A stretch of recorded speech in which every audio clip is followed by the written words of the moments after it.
एक ज़माना था कि तलवार की नोक पर इस्लाम फैलाया गया और हमारे भारतीयों ने, सनातनियों ने मौत के डर से उन्होंने मजबूरी में इस्लाम धर्म ग्रहण किया। अब आप ये बात मानिए कि जो दिल से कोई धर्म ग्रहण ना करे तो क्या वो सचमुच में इस्लाम धर्म ग्रहण करेगा? बाहर से तो वो इस्लाम धर्म ग्रहण करके मुसलमान बन गया, पर अंदर से उसके जो संस्कार हैं वे तो हिंदू के ही रहेंगे, सनातनी के ही रहेंगे।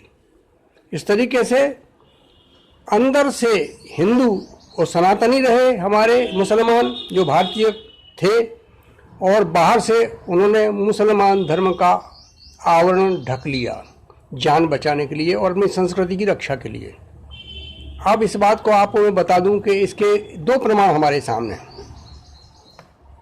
नमाज शब्द बड़ा प्रचलित है, सैकड़ों वर्षों से प्रचलित है। लोग कहते हैं नमाज पढ़ने जा रहे हैं, यानी अल्लाह मियाँ की प्रार्थना करने जा रहे हैं।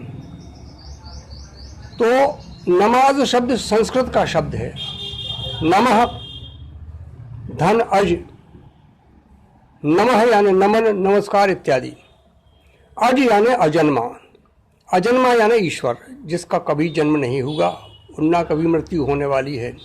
इसलिए अजन्मा को नमन करना, उसकी प्रार्थना करना को हम नमाज पढ़ना कहते हैं। तो हमारे भारतीय हिंदुओं ने, सनातनियों ने नमाज शब्द की उत्पत्ति संस्कृत से करते हुए अपने भारतीय सनातन धर्म की रक्षा की।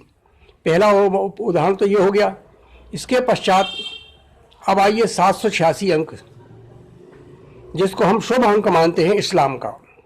हम उनके नोट वगैरह इकट्ठे करके रखते हैं और अपनी तिजोरी में रख देते हैं, क्योंकि साहब ऐसा है कि इससे हमारी बरकत होगी। पर हकीकत में क्या है? 786 ओम का प्रतीक है। ओम हमारे सनातन का सबसे मूल बीज मंत्र है। उसके बिना कोई भी मंत्र पूरा नहीं होता। हर मंत्र, हर देवताओं के नाम के पूर्व हम ओम लगाकर ही उसे पूरा करते हैं। इसलिए हमारे परिवर्तित हिंदुओं ने जो इस्लाम धर्म ग्रहण कर चुके थे, उन्होंने ओम को नहीं छोड़ा। उन्होंने अपने शादी ब्याह, निमंत्रण आदि के कार्ड में ओम लिखना शुरू रखा। परंतु मुसलमान अगर स्पष्ट रूप से ओम लिखते ना तो उनको मौत के घाट उतार देते उनके धर्मगुरु।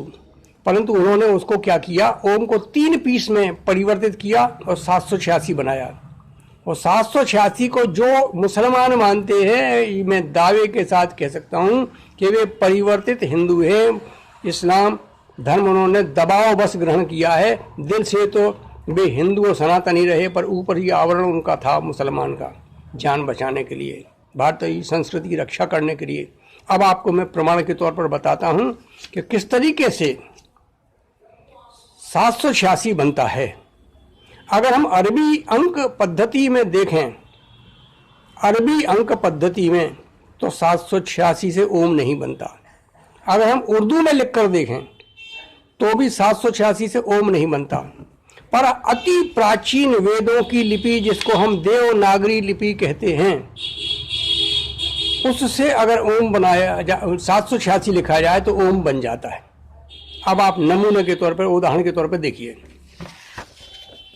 हम रामचरितमानस में हमेशा अंक पद्धति में 8 ऐसा लिखा मिलेगा। दूसरे तरीके से 8 ऐसा भी लिखा जाता है, परंतु रामचरितमानस में देवनागरी लिपि में 8 ऐसा लिखा जाएगा। और जब 8 ऐसा लिखा जाएगा तो आप गौर से देखिए, जे लिखा हुआ है 7, जे लिखा हुआ है 8 और जे लिखा हुआ है 6। तो 780 और 6 86।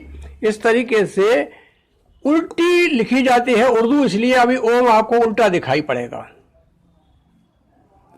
अब हम अगर इसको पलटकर बताएं तो ओम आपको स्पष्ट तौर पर समझ में आएगा कि ये ओम बना हुआ है। और इस तरीके से हमारे सनातनी धर्म के लोग जो परिवर्तित होकर मुसलमान बने, वे 786 मानते रहे और जो भी मुसलमान 786 और उनके पूर्वज मानते रहे हैं, ये मैं दावे के साथ कह सकता हूँ कि वे हमारे प्राचीन हिंदू थे, सनातनी थे और दबावश वो मुसलमान बने।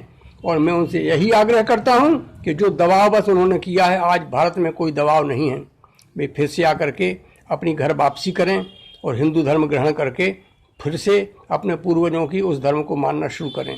धन्यवाद।